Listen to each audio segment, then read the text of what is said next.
Hello, Criminal Justice Administration students. This is Professor Debbie Botch with your module weekly update.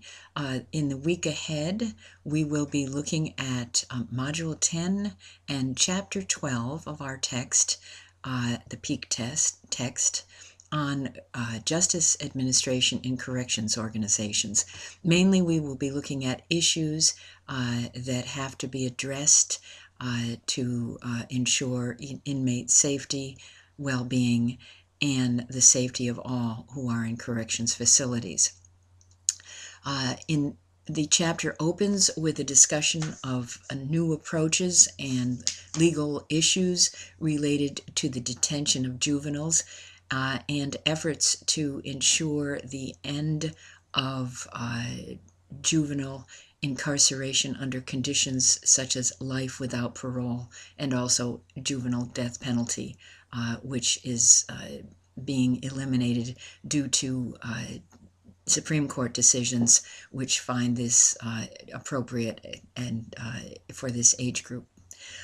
Along with discussion of juvenile inmates, we're going to be looking at a pervasive problem of sexual misconduct within prisons and efforts to end prison problems related to sexual misconduct such as prison rape.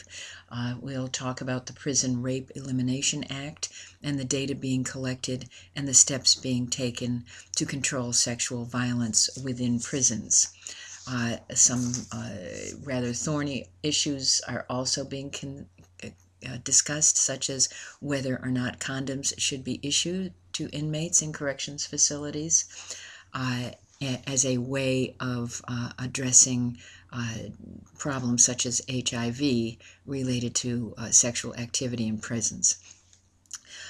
Beyond that topic, we're going to also look at the history and problems associated with hostage-taking in detention facilities. Obviously, we here in New York always remember the Attica Uprising and the terrible cost of life to inmates and to corrections officers and other personnel at that uprising, which was the worst in state corrections facility history in the United States. There have been other uprisings, and there have been a number of methods developed to better address this problem and better negotiate non-violent solutions.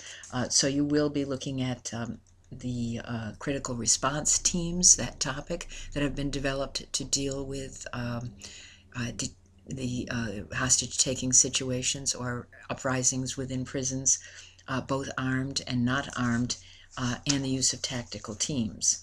And then there's a broad range of health, both mental health and physical health issues that occur with inmates for several reasons.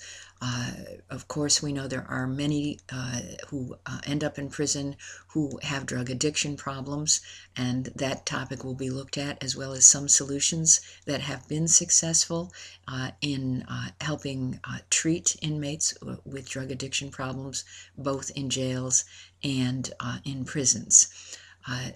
The issue of mentally ill inmates is also taken up in this chapter, as well as the growing problem of health care needs of geriatric inmates, those inmates who are in their older years and who are often in prison for the remainder of their lives. And that is a big issue in terms of health services and costs, taxpayer costs. A few other topics that are discussed in this chapter relate to other sanctions, alternatives to incarceration, some of those including the types of probation that have commonly been used, but also more intensive forms of probation so that people can stay in the community, such as electronic monitoring or requiring day reporting of those who are in community incarceration or community corrections programs, not incarcerated, but under the control of parole officers, probation officers, or the courts during the period of their probation parole or community incarceration.